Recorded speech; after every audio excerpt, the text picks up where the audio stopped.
Šī tēma jau ir ļoti vairākas reizes ir iztirzāta, un cik es zinu, jums arī ļoti daudz lektoru arī ir bijuši Kuldīgā, kas tīri tehniski stāsta par šīm lietām. Es esmu redzējis dažādas pasākumu fragmentus, kas bija bijušā sinagogā, man liekas, un tur vairāk no tāda profesionāla viedokļa droši vien skatoties, bet es savu tādu stāstījumu veidošu no citas skatu punkta. Tie ir tādi, varbūt, tad pamattēzes.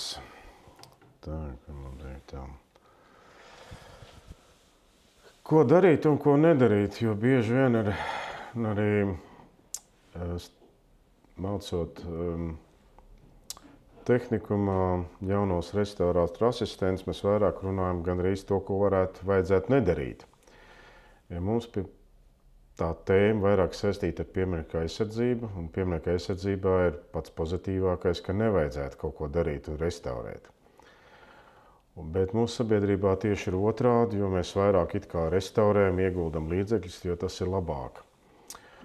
Un šie te restaurācijas procesi bieži vien ir ļoti,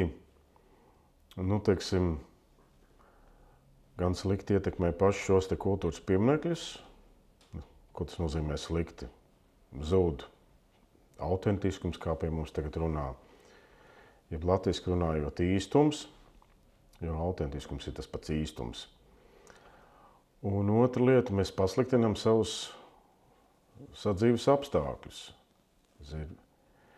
Un pasliktinām sadzīves savus apstākļus tikai dēļ kaut kāda mistiska restaurācijas tāda burbuļa, nezinu, kā to nosaukt. Jo šobrīd ir tā, ja jums ir veca ēka, tad jūs jau neveicat ēkā remontu, jeb kaut kādu pārbūvi vai kaut kādu. Visstilīgāk ir, ka sauksim viņu par restaurāciju. Ja restaurācija notikusi, tad jūs esat tā kā uz viļņa. Restaurējāt ēku. Un šeit ir viens piemērs no Rīgas. Šī pat varbūt varētu teikt tā ļoti ir norestaurēta ēka, jo tā ir izjaukta, pārvesta, nolikta citā vietā, bet attīrīti dēlīši, uzlikts jauns jumts, segums, viss ir notīrīts, norestaurēts tā, ka nekas vairs vecs nav palicis no ārpuses un arī no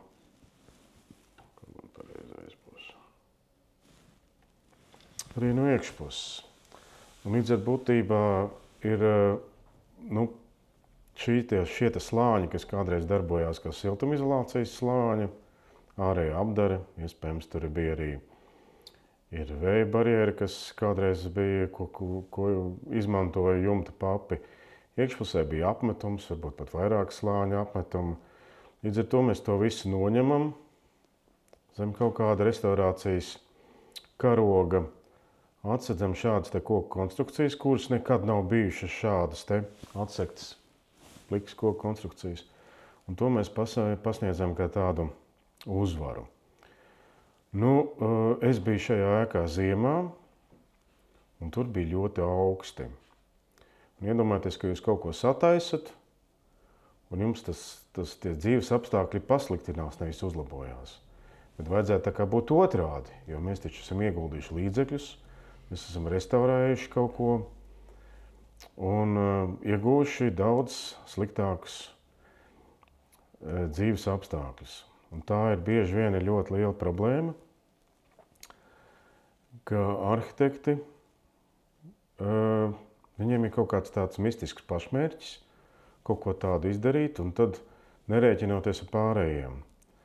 Tāda paša situācija, pieņemsim, bija Rīgas mākslas un dizaina vidusskolas, nezinu kā, Lietišķajos, ko projektēja Zaiga Gaile, kur ēkai visām sienām no iekšpuses noņēma apmetums. Man mācījās tur dēls, un viņš teica, ka ziemā tur bija ļoti augsti. Ja?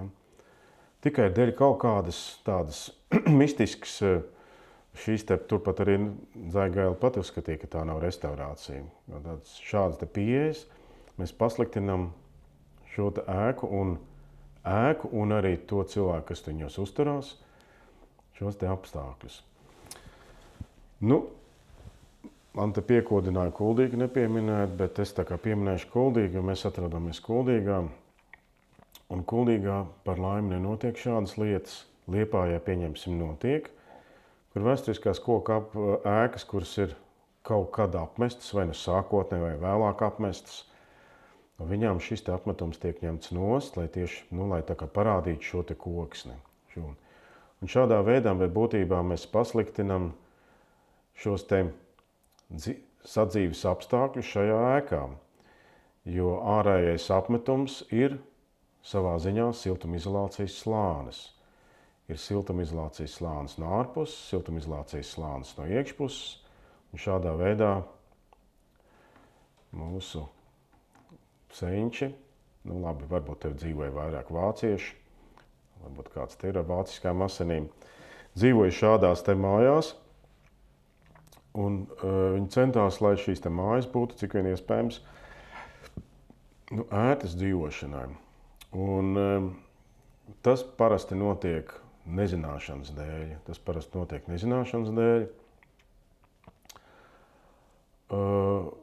Arī zem šī te mistiskā restaurācijas karoga. Tā kā būtībā, ja ēkas ir apmestas, un tās koka ēkas ir, un tad viens no šiem te labajiem risinājumiem ir tas, ka nevajadzētu ņemt apmetumu nost. Arī ja šis te apmetums ir vēlāks uzslāņojums, jo būtībā viņi palīdz mums tomēr papildus, teiksim, nesiltināt šīs ēkas. Tad viena lieta, otra lieta, koka ēka vienmēr staigā un rodās jaunas šķirbas, un nemitīgi šīs te šķirbas ir. Un Kurzemes būvniecības veids bez kaķējuma arī, teiksim, to kā reizi vēl piepalīdz. Un bieži vien ir mājas, kurām noņem apmetums, tur var pat just kādreiz, ka pat vējo cauri. Apmetums, iekšējais, ārējais apmetums. Ir redzēts tas, ka šis ir piemērs arī no viena objekta, kur ir noņemts apmetums, tā ir iekštāps, bet arī tas pats var būt arī ārpusē. Mums apmetums turās uz niedrēm. Un noņem apmetumu un liek jaunu apmetumu. Es saku, kāpēc jūs noņēmāt no to vecu apmetumu un niedres noņēmāt? Tas bija vecs, tur jānoņem nost, bet niedrē iekšpusē ir tukšums. Un šis tukšums ir gaiss, kas ir arī siltumizolācijas, kā veidos šo te siltumizolācijas slāni. Un būtībā niedre ir daudz labāks materiāls siltuma taupīšanai nekā skaliņi. Un būtībā mēs iznīcinām kaut ko labāku, un tad mēs liekam, teiksim, jaunu apmetumu uz skaliņiem, kā šeit piemēram. Ja. Un zaudējam šo te efektivitāti, ja mērītu siltuma vadāmību pirms un pēc, tad būtu daudz sliktāki rādītāji, kaut jums būtu jauns apmetums. Un šobrīd, pieņemsim, ir tādas tendences, pat Liepājā, ka no igauņiem Igauni ražo šos te niedru paklājas tādas apmešanai un liek niedres šādā veidā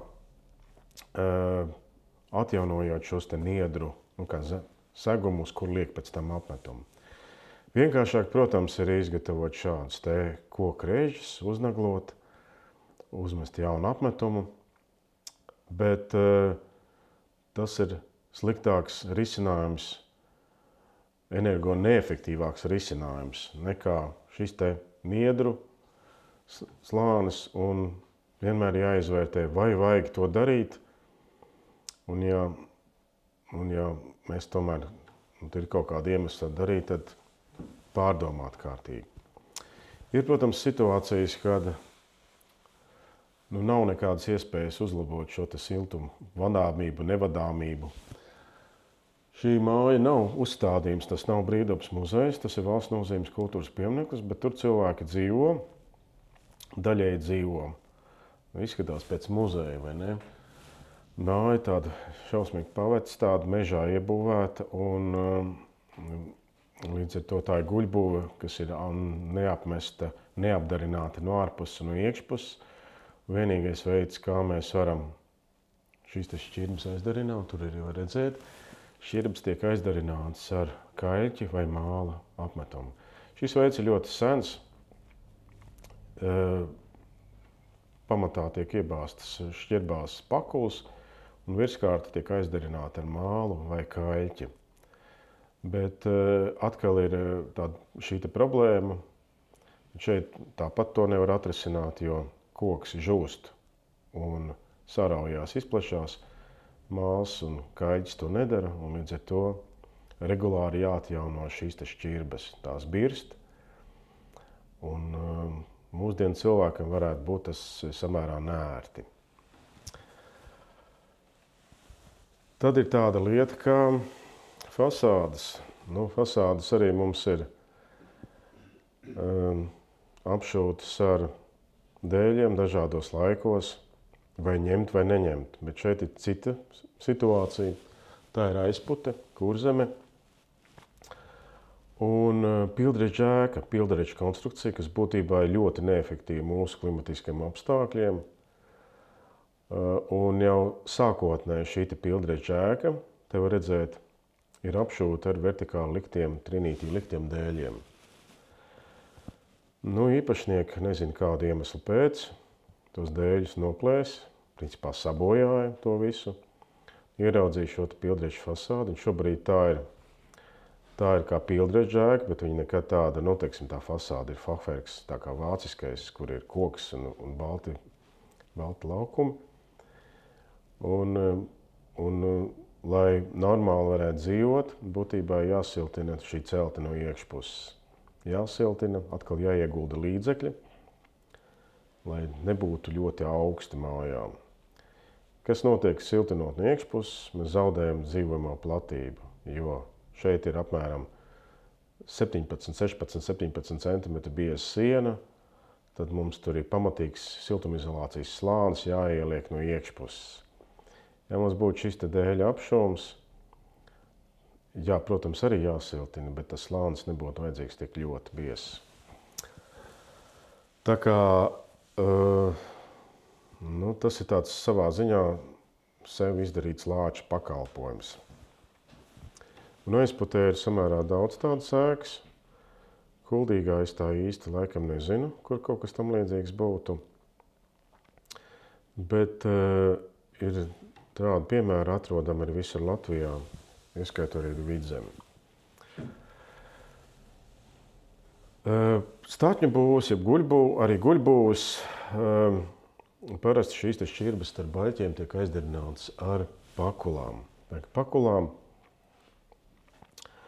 Un tā ir sienu daļa, kas vienmēr ir jāatjauno šķirbas. Jo, kā es teicu, Kurzemē šis būvniecības veids bez kaķējuma, tiek izmantoti šķautņi kā baļķi, vai arī kā paku koki, kā Kurzemē saka. Un līdz ar to tur ir tikai šis drīvējums. Vai tas ir sākotnēji bijis vidusdaļā no sūnām, un pēc tam vēlāk ar pakulām. Un līdz ar to, klimatisko laikapstākļu iedarbībā šīs pakulas tiek izmērcētas, apdars slānis zūd, un pakulas pašas vai nu izkrīt, palīdz arī dzīvnieciņi, putiņi cevišķi, viņam ļoti patīk izmantot ligzdām šo materiālu. Es esmu redzējis, ka plūka ārā no šīm šķirbām. Līdz ar to tas ir nemitīga dzīve tradicionālām metodēm aizdarināt šīs šķirbas. Un vienmēr ir jautājums, ko tad mēs aizdarināsim šīs šķirbas. Un, ja jums ir māja, kas ir krāsota ar miltu krāsu, tad tiek pakuls mērcēts šajā miltu krāsā. Ja jums ir māja, kas ir krāsota ar darvas krāsām, tad izmantojam darvu. Bieži vien jautā, ko tur darīt, ko tur nedarīt. Katra vieta tā ir savādāk, bet jebkurā situācijā viss šīs šķirbas regulāri jāizdarina, Un tas ir pats nepatīkamākais darbs. To es esmu redzējis daudziem objektiem, kur šķirbu ļoti daudz un šķirbas ir jāizdara. Tāpēc es vienmēr saku, labāk jums ir, ka ir apmetums uz fasādēm, nekā jums ir nemitīgās šķirbas, kuras jādarina ciet. Tā kā tie ir tādi pamat principi,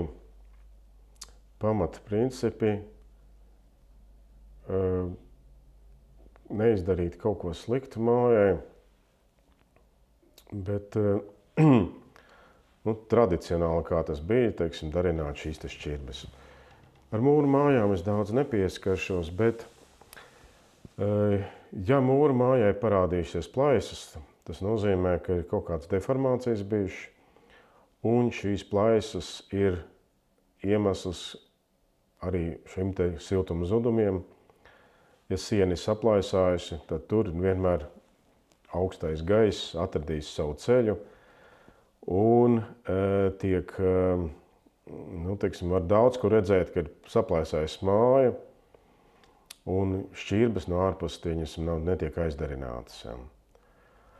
Un te ir viens piemērs, kā to dara, ļoti primitīvi. Jums ir plaisa, plaisu palielina, paplatina, tā, lai būtu šeit protēzē, jaunajai protēzē vieta, lai būtu saķere. Mēs kārtīgi iztīram, izmazgājam, ieliekam jauno masu, aizdarinam ciet. Un būtībā šādā veidā mēs ar tādiem ļoti primitīviem līdzekļiem pasargājam sevi no caursalšanas, teiksim tā. Tā kā nekāds kosmos te no manas mutes, es domāju, ka es jums nestāstu, bet ļoti bieži ir tā, ka cilvēki sūdzās, ka viņiem ir slikti tur dzīvot, ir augsti, saka, bet kas jums tur ar tām sienām, kas ar tām šķirbām? Tie ir tādas vienkāršas lietas, kas jāizdara, un tur nav vajadzīgs nekāds speciāls arhitekts, restaurātors, būvniecības, elementāras lietas. Ļoti lielas siltuma zudumi ir caur galdniecības izstrādājumiem, caur logiem, caur durvīm. Un pamatā šie siltuma zudumi ir tāpēc, ka laika gaitā ir aizkrāsotas ciet dažādas šīs gropes, vērtnes lauži. Šeit, kur konkrēti redzams, ir rāmja aplodes loks, un loks apmēram no 1840. gadiem. Un tā gropa, kurai vajadzētu būt tīrai, un kurā būtu jāievērā šī vērtnē, ir pilna ar krāsu, un būtībā ir tā, ka tu logu kārtīgi nevar aizvērt ciet, un aizverot ciet tiek lausta vērtne. Un otra lieta, protams, ir stiklošana. Par to mēs nerunāsim, bet stiklošana ķitē, tā ir obligāti, lai šie zudumi būtu cik vien minimāli mazi. Līdz ar to jūs pat šeit varat nerestaurēt šo logu, bet obligāti iztīrīt šo gropi, saeļot, pieņemsim to vērtni, atstāt vēl uz kādu gadu vai diviem, un pēc tam ķerties klāt. Bet, ja gropes būs netīrītas vai nevarēs normāli aizvērt logus, tas ir viens no tiem iemesliem, kāpēc tiek salauzti logi. Un arī caur šīm gropēm bieži vien ir tāda vilkme, ka tur ir. Un nākošais ir tas, ka mēs, protams, mainīsim tos logus. Jo logi ir slikti, logi ir veci un logi ir pagalam. Nav logi pagalam, ir vienkārši mēs neesam pienācīgi veikuši šo apkopi. Un tāpēc man liels prieks, ka Kuldīgā notiek bieži vien šādi pasākumi, jo visu laiku ir jāatkārto pēc būtības. Visu laiku ir jāatkārto, gan arī viens un tas pats, un tas notiek regulāri. Un savā laikā, kad es mācījos šīs lietas Zviedrijā, mēs arī kādreiz jautājām, saka, jā, viņiem notiek tieši tas pats, viņi visu laiku atkārto to, jo cilvēki mainās, nāk jauni, un mums daudz kas varbūt aizmirstās, un nāk jauna informācija, atkārtošana ir ļoti svarīga. Nu, kā tad uzlabot logus? Pats primitīvākais ir blīves. Bet blīvju izvēle arī, redziet, ja mēs esam 5 blīves, un principā blīves jāizvēlās, cik liels jums ir šķirbas. Es tagad mācu Kuldīgas tehnikumā, un tur ir jauni izgatavoti logi, tradicionālie logi, vēsturisko logu vietām. Un šie logi svīst uz ārējās kārtas, stikliem viņi visu laiku ir aprasojuši. It kā ir logi jauni, viņam nevajadzētu svīst, un tur ir divi iemesli. Vai nu ārējai kārtā ir pa mazu šķirba, vai nu iekšējai kārtā ir pa švaku gumija. Tā kā logs mums izgatavots labs, bet mums līdz galam tas nav novests tā, lai nebūtu problēmas. Un iedomājieties, uz veselai skolai tagad iespējams jānomaina gumijas. Un tā ir problēma ar amatniecību, jo mēdz būt, ka tu uztaisi projektu tā, kā vajadzētu būt, un, teiksim, galdnieks izdomā, ka tā šķirba ir par lielu vai par mazu, un maina to. Vēsturiski vienmēr ir bijis tā, ka to seko līdzi, sevišķi kāds ir materiāls. Tā ir tā profesionalitāte. Un šie galdnieki vai arhitekti, kas projektējuši tos logus, kaut kur pieļāvuši kļūdu. Un kļūda ir ļoti neliela. Tur iespējams ir milimetrs vai pusmilimetrs. Bet šīs kļūdas dēļ mums ir aizrasojuši logi. Un šobrīd ir tāda situācija, ka būtībā būtu jāskatās, kāpēc tas ir noticis.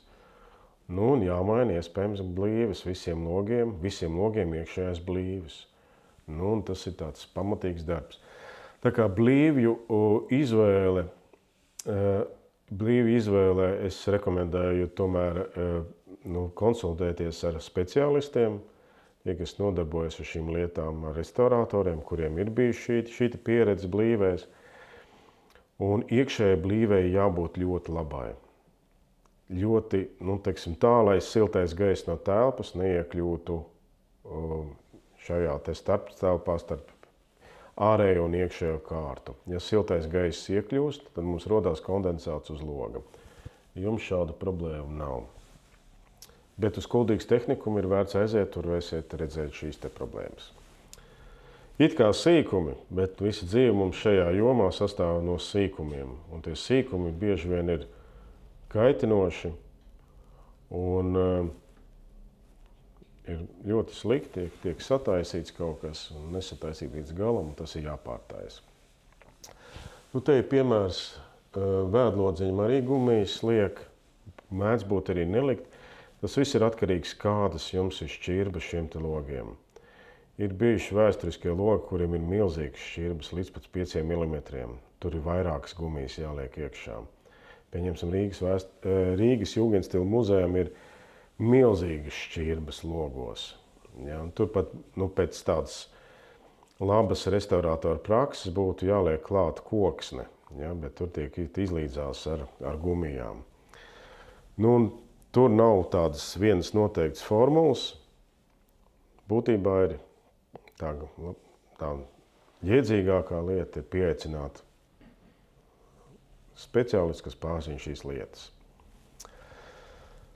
Tad mēs nākošo tēmu apstīsim tādu siltināšanu, jo mums valstiski visur mēs dzirdam siltināšanu, gan televīzijā, gan presē. Viss ir jāsiltina, jāuzlabo. Ļoti daudz dažādi, tās programmas ir, ka skolu tur siltināšanas programma, uzlabošana. Un šeit ir tāds, tradicionāls piemērs, tas no Liepājas. Liepājā ļoti daudz ir nosiltināts daudz dzīvokļu ēkas, padomu laikos būvētās. Šī ir 80. gados būvēta ēka. Un tur tā sistēma ļoti saprotama. Siltinam no ārpuses, siltinam ar akmensvati, mums liekam tur apmetumu. Kaut tas arī nav tas labākais risinājums, būtu plāksnes daudz labāk. Un pieņemsim, tādā pašā Lietuvā siltināšana ar apmetumu netiek atbalstīta tik daudz kā ar plātņu materiālu apdarināšanu, jo tas ir ļoti īslaicīgam laika periodam. Bet notiek daudz dažādi būvdarbi, kas saistīti ar, nosauksim viņus par nelikumīgiem būvdarbiem. Un mēs saskatāmies uz šitādām mājām, un tad siltinam paši savu roku koku ēkas, gandrīz līdzīgi tā kā mūra mājas, neizvērtējot, tas ir piemērots materiāls vai nav piemērots materiāls. Jo nav slikti vai labi materiāli, ir piemēroti vai nepiemēroti materiāli. Un, ja mūra ēkām akmens vata principā ir ļoti labs materiāls, tad koka ēkai akmens vata vai tā kā šeit poliesters, putaplasts tautas valodā runājot, ir galīgi nepiemērots materiāls. Būtībā šādā veidā siltinot celtni, mēs viņus sapūdējam. Mēs viņus sapūdējam tikai nezināšanas dēļ, skatoties akli varbūt uz kaut kādiem piemēriem, kas ir tādi, kuri ir strādājuši, teiksim, būvnieki rēķinājušie, bet šeit var redzēt, ka ir uz savu roku šādu te divu stāvu ēku siltina. Un būtībā tai mājā jau ir parakstīts nāves spriedums. Viens no vecākiem siltināšanas materiāliem ir fibrolīta plāksnes. Šīs plāksnes jau bija pazīstamas padomlaikos. Vislabāk, protams, likt fibrolīta plāksnes ir ārpusē. Vispār visas ēkas vislabākais risinājums ir siltināt no ārpuses. Bet šeit ir arī piemērs no iekšpuses. Fibrolīta plāksnes arī kuldīgā plaši izmantojas iekšpusē. Un tas ir tāds ļoti tradicionāls piemērs, ļoti vienkāršs, un daudz tur neko nevar nokļūdīties. Tā kā, ja pats beidz šos siltināšanas darbus, tad ir materiāli, kurus, domāju, ka arī restaurācijas centrā vajadzētu būt tādam materiālam klāstam, kuru var tādam saviem līdzekļiem, uz savu izpratni šo ēku nosiltināt. Bet, protams, viss labākais ir konsultēties tomēr ar siltumtehniķiem, būvniecībiem. Jo arī tad, ja jūs pat daudz nosiltināsiet, tas nenozīmē, ka būs labāk. Tur ir noteikts biezums, jo jūs vairāk siltināt, jums vairāk rodā pārvietojas šis rases punkts. Jūs arī varat siltinot no iekšpuses un ārpuses, varat izdarīt daudz dažādas kļūdas. Fibrolīta plāksnes ir savā ziņā arī tāds estētisks materiāls. Mēs daudz, ka mūsdienu interjeros redzam, kā griestu materiāls sienām. Šeit arī, teiksim, uzlikt šīs plāksnes. Tas ir kā pagaidu risinājums, bet ziniet, kā mums ar tiem pagaidu risinājumiem. Bieži vien tas pagaidu risinājums aizķerās uz 10, 15 gadiem. Līdz ar to ir, arī pie šāda te risinājuma var dzīvot, un te kā redzams arī notiek šī te dzīve. Man ļoti patīk, un es visur rekomendēju izmantot kokšķiedru plāksnes. Kokšķiedru plāksnes. Tā būtībā ir koksne, kas tiek sapresēta dažādu veidu plāksnēs, dažādu biezumu plāksnēs, mīkstumu plāksnēs. Šeit konkrēti izmantots ir spundētas plāksnes, un koka ēka, pieņemsim, tas ir ideāls materiāls, nosiltināt no iekšpuses, šādā veidā apšojot sienas ar kokšķiedru plāksnēm. Te savukārt tiek likti dēļi, bet uz šīm plāksnēm var likt arī apmetumu. Pieņemsim Kungu ielā 24 Liepājā, tā saucamā Hojeras viesu namā. Tur otrā stāvā sienas visas siltinātas ar kokšķiedru plāksnēm, uz kurām uzlikts ir apmetums, kaļķievas apmetums. Pēc būtības tas ir tas pats koks, ļoti efektīvs koks. Tur, ja es nekļūdos, bija 2,5 cm, tas pats, kas apmēram 15 cm bieza koka siena. Līdz ar to, teiksim, ja šeit ir plāksne 4,5 cm, tad jūs iegūstam samērā biezu, vēl papildus biezu koka šo te konstrukciju. Otra lieta, šo darbu var veikt pats. Tur nav vajadzīgi nekādi īpašie speciālisti, tikai vienkārši rūpīgi to darīt. Vēl ir kas pozitīvi, tas, ka tas ir tā saucamais sausais process. Jums nav vajadzīgs nekādas, teiksim, javas, nekas tam līdzīgs. Tas ir sauss materiāls, līdz ar to ir vienīgais, ja tur ir tāda griešana, zāģēšana daudz, tad jāizmanto, protams, maskas, lai šie putekļi jums neiekļūtu teiksim, plaušās. Nu, te ir tā kā tās plāksnes izskatās, spundētās plāksnes. Problēma kādreiz ir šī materiāla iegādē, jo bija viens gads, kad lielākoties šos materiālus veda no Vācijas. Un Vācija bija pateikusi, ka viņiem tik daudz siltināšanas pasākumu, ka viņi vairs neimportē, ka viņiem tas viss materiāls paliek turpat uz vietas. Lielākā problēma ir nopirkt šīs plāksnes, bet pazūd Vācu plāksnes, parādās Norvēģu plāksnes, citas plāksnes, tā kā tirgus vienmēr tiek piepildīts ar kaut ko spundēts, man šis materiāls ir ļoti labs. Problēma ir tāda, ka bieži vien provincē laukos to nav iespējams nopirkt, tikai var Rīgā nopirkt. Tad, teiksim, ja jūs vienu telpu nevarat nosiltināt, jo tur ir samērā maz, tad jums jāpasūta tur vesels, teiksim, tur mikroautobuss, pieņemsim, lai jums atveš šīs plāksnes no Rīgas. Ja? Tā ir tā lielākā problēma. Jo es arī vedu no Rīgas visas plāksnes, man bija nepieciešams. Ja? Līdz ar to ir, tas ir tā piegāde varbūt. Mēs varam precizēt tieši, ko nozīmē spundēts. Spundēts, ka jums ir vienā tas tā kā dēlis, jums ir gropi, ka jūs salaižat kopā. Šobrīd pieņemsim, tas tā kā arī klucīšs, ka jūs liekat vienu uz otru, ka viņam nav atkal šis te caurējš neveidojās, bet viņš tās saliekās kopā. Ja? Vienā ir plāksnē, vienā malā ir gropi, otrā ir izvirzītā daļa, jūs ieliekat kopā un tad tā ļoti labi saguļās. Te ir šis te risinājums Kungu ielā 24, arī koka siena. Ārpusē mums ir krāsojums, baļķu siena. Iekšpusē mums arī spundētā plāksne. Spunda ir palikusi, redziet. Pirms tam, protams, tāpat ir jāizdarina ciet ir šķirbas. Tas nav tā, ka jūs uzliekat šīs te plāksnes, jūs varat nedarināt šķirbas. Jāizdarina šķirbas, tas ir obligāti. Un liek šīs te plāksnes. Šīs te plāksnes darbojās arī kā vēja barjēra. Protams, jo lielākas plāksnes, jo labāk jums mazāk salaido vietas. Bet savukārt ar mazākām plāksnēm ir vieglāks darboties, strādāt. Tā kā te ir ar apmetumu kopā. Tad viens piemērs no Liepājas – siltināšana no ārpuses. Ja? Kuldīgā, pieņemsim, ja tas ir siltināšana no ārpuses, tad droši vien būtu uzreiz aizliegts pasākums. Liepājā arī tas ir aizliegts, nedrīkst siltināt no ārpuses. Bet šeit bija cita situācija.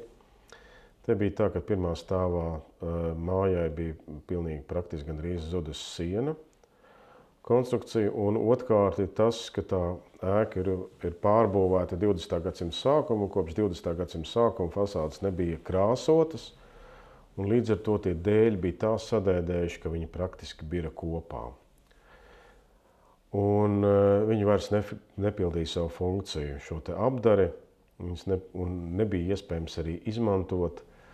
Ja viņi neaiztiktu, tad varbūt viņš tur kaut kādu brīdi turētos, bet būtībā, lai uzlabotu šīs te arī dzīvojamo telpu kvalitāti, tad bija pieņemts lēmums, ka demontē visu, ko var demontēt, šo, teiksim, lailu apdari, pilastrus, starpdzegas, arī daļu no šiem te dēļiem, ko var izmantot, bet lielākoties tie dēļi tika izgatavoti jauni.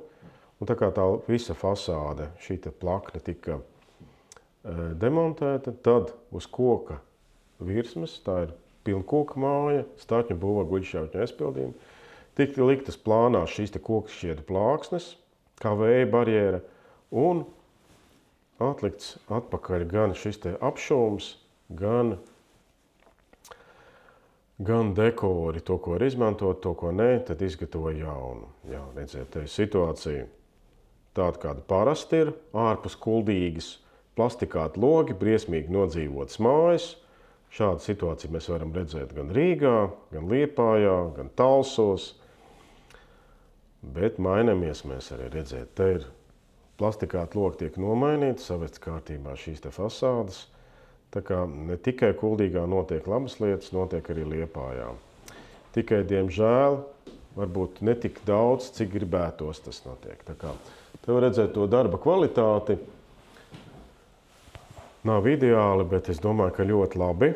Un tas nav valsts nozīmes kultūras piemineklis, tā ir tāda ierindas apbūve 20. gadsimta sākuma. Tas ir viens no risinājumiem, kā uzlabot šo te ēku tehnisko stāvokli un palīdzēt iedzīvotājiem, tikt galā šīm problēmām, kas saistīts gan ar ļoti slikto apšumu, gan ar apdarēm un tā tālāk.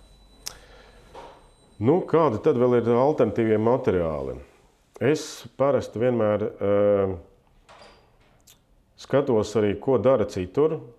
Ir tā saucama ekoloģiskā būvniecība, un tur ir šis te aprits ekonomika, mums tagad arī kā reiz daudz runājam.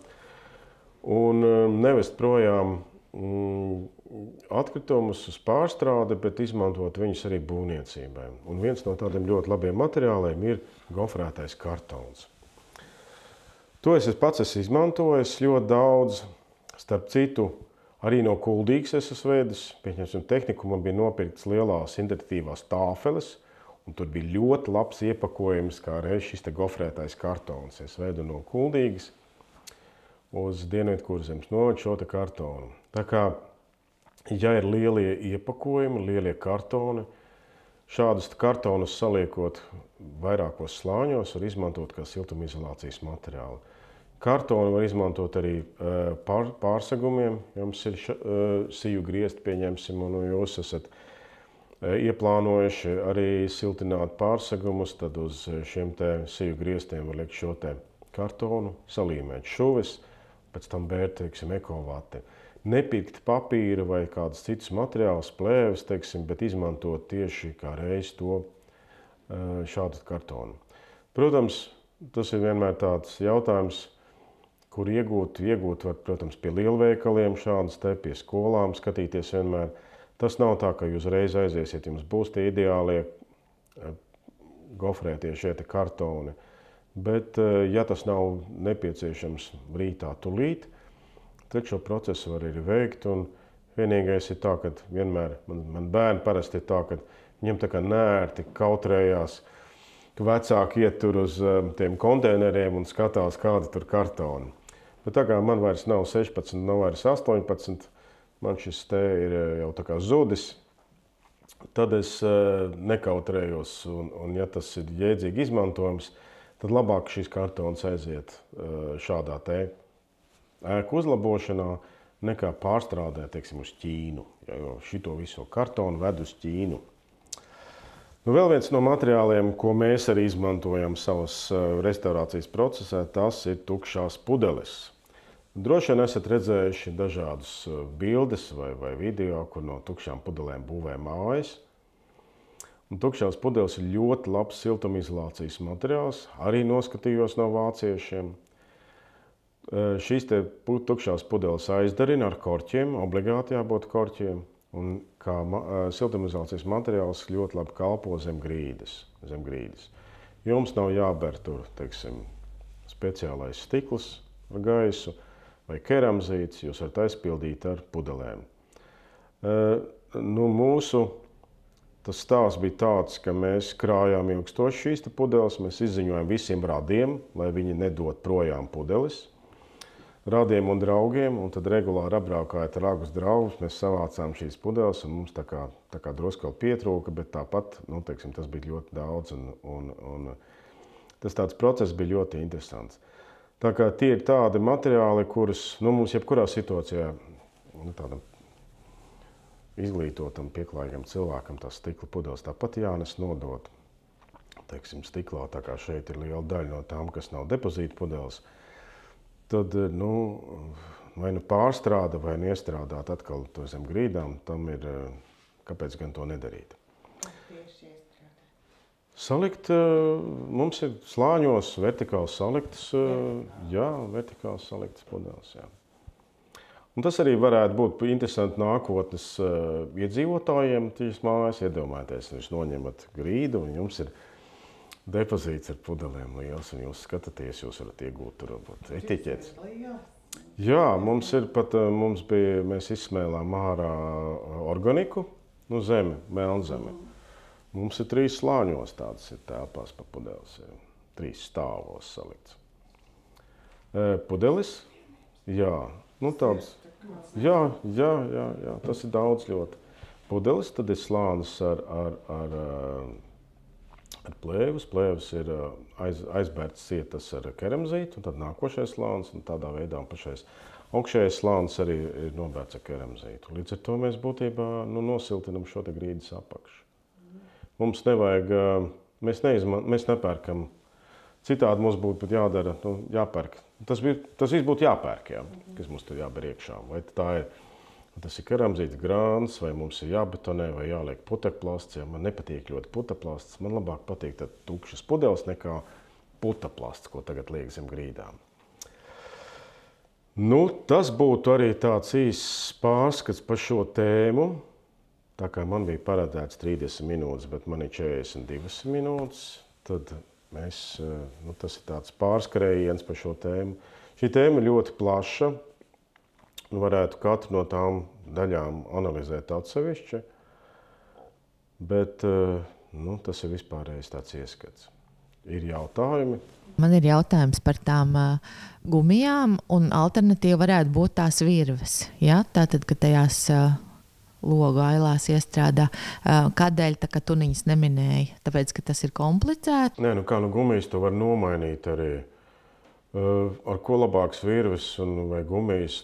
Gumijas tā kā ir mūsdienas. Jā. Varbūt virves var izmantot, pieņemsim, ir kultūras pieminekļiem, bet es domāju, bet man ir ļoti labs galdnieks Grobiņā. Viņš izmanto ļoti senie un profesionālās gumijas. Šīs ir dažādas gumijas. Ja. Līdz ar to ir tā, ka, ja jūs pieksiet, protams, gumijas depo vai kuršos, tās, protams, ir parastas gumijas, bet var pasūtīt profesionālās gumijas, kas ļoti ilgi kalpo. Ja? Jūs iestrādājat šīs gumijas un jums nav nekādas bēdas. Par striķiem es īsti nezinu, man nav bijis tāda pieredze. Vairāk tomēr ir šīs iefrēzētās gumijas izmanto, un es neredzu viņām nekādu, tādu problēmu, kāpēc viņas nevarētu būt. Jo gan to pašu striķi, ja viņš nolietojās, mēs izņemam ārā, gan arī to pašu gumiju mēs varam izņemt un nomainīt. Katrā zemē mums ir savādāk tādu aprīkojumu, kā ir Dānijā, kādu es gribētu redzēt šeit Latvijā, mēs nevaram nopirkt, ja pieņemsim, ja? Lai iekšējos logus fiksētu, pieņemsim, viņam ļoti daudz, kur ir bezrāmja logi, stikls ar dažādu furnitūru. Mums, pieņemsim, tādu nepārdot, ja? Tad mums jābrauc uz Dāniju, jāpērk tur, ja? Tas tirgus katrā vietā drusku savādāks, un tad tu pieskaņojies tam, ko mēs varam te nopirkt. Jā.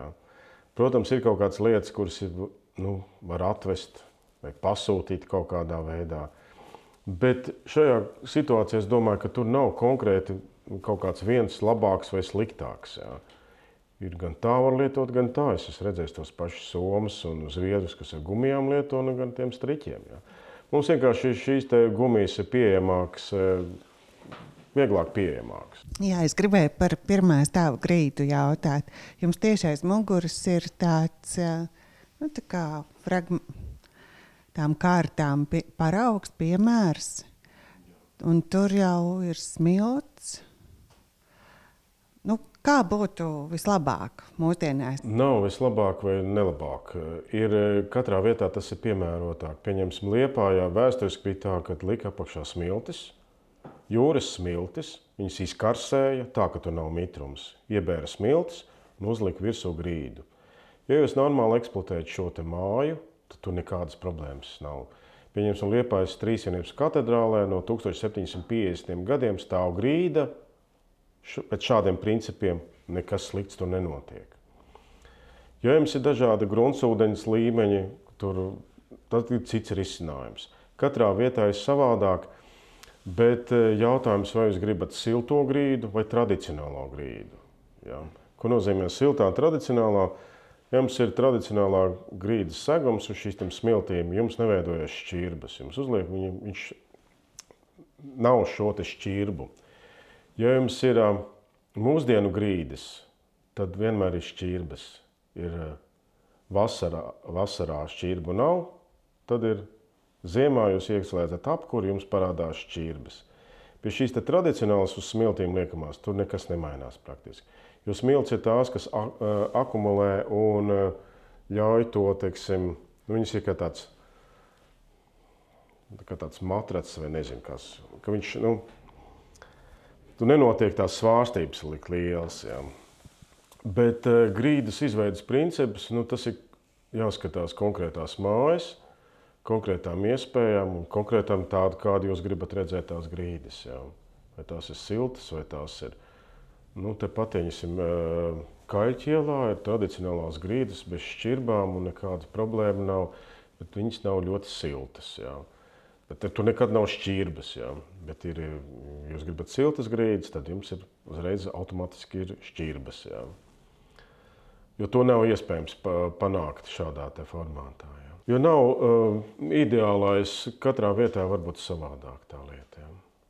Mēs taisījām arī bez nesiltās grīdas, mums neveidojās šķirbas. Jā. Bēniņu siltināšanas principi ir tādi, ka visjēdzīgāk ir neņemt ārā to, kas tur ir. Ja tie ir, teiksim, māls, pieņemsim ar salmiem, bet šo te jauno slānu siltumizolācijas slikt virsū. Pie mums parasti tiek tā praksa ir tāda, ka mēs visi izņemam veco ārā un tad liekam jauno.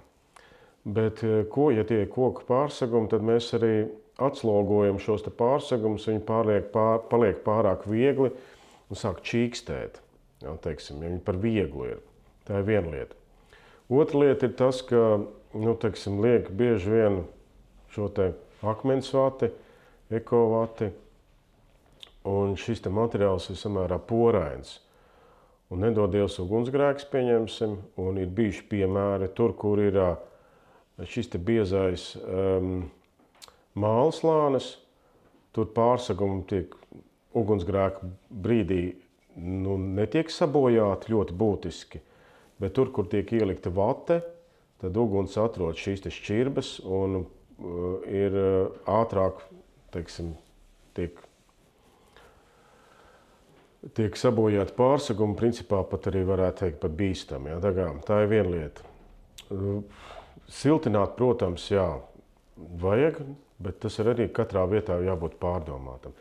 Bet tas arī ir jāskata, kas jums ir virs sijām, vai šis materiāls ir labs, kvalitatīvs, labi ielikts, nav nekādu sēnīšu un kukaiņu. Tad mēs varam tikai likt jauno materiālu virsū. Bet, ja jums ir kaut kādi, šis materiāls ir nekvalitatīvs un tur var redzēt šo te dažādi insekti un sēnītes, tad, protams, tas viss jāņem ārā un jādezinficē. Tā ir ļoti plaša tēma. Jā. Vai arī augšā ir grīda vai nav grīda. Jā, tas ir, Jo mēdz būt tā, ka jums nav problēmas, pieņemsim, ar tie pašiem kograužiem. Un jūs nomainat siltumizolācijas materiālu, jums parādās problēmas ar kograužiem. Jo, pieņemsim, man ir viens pazīstams, mēs kādreiz strādājam kopā, viņš bija uzlicis, viņš eksperimentēja virs bēniņiem, lika akmensvāti, un tad bija tikai vienu vatu viņš atrada, kuru peles nevelk projām. Jā, peles aizvelk projām arī. Ja jums veca māja, mēdz būt, ka tur dzīvo peles, ne tikai vecās mājās, arī jaunās mājās dzīvo peles. Tad peles vienkārši šo te materiālu velk projām. Kurš viņam patīk, kurš nepatīk. To jums neviens nepateiks veikalā. Tie starpstāvu pārsegumi, tu minēji māls ar salmiem, bet vai varētu būt alternatīva arī keramzīts, vai tas būs pārāk porains un nederēs starpstāvu pārsegumi? Keramzīts der, bet keramzīts ir jāpērk. Jums ir, pieņemsim, māls ar salmiem, jau kas ir ielikts iekšā, pieņemsim. Kāpēc viņi būtu jāņem ārā? Jums ir labā tehniskā stāvoklī pārsegumi. Jā. Otra lieta arī ekoloģiskā būvniecībā ļoti daudz izmanto mālu ar salmiem. Ka ļoti, arī sienu būvniecībai tā saucamās smilšu māla lietētās konstrukcijas arī. Tas ir lēts materiāls. Jūs vienkārši izrokat zemi, sajaucat ar salmiem un ieklājat to. Jā.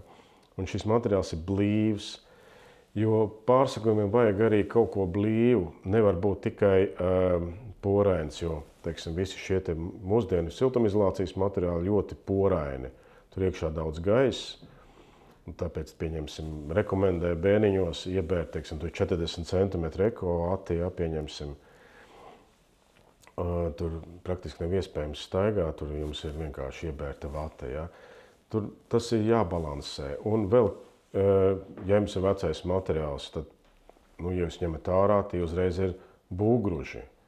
Jums pēc būtības ir jānodot būgružus, bet tad jūs nododat būgružus, un pēc tam jūs nopērkat jaunu materiālu ieliekat.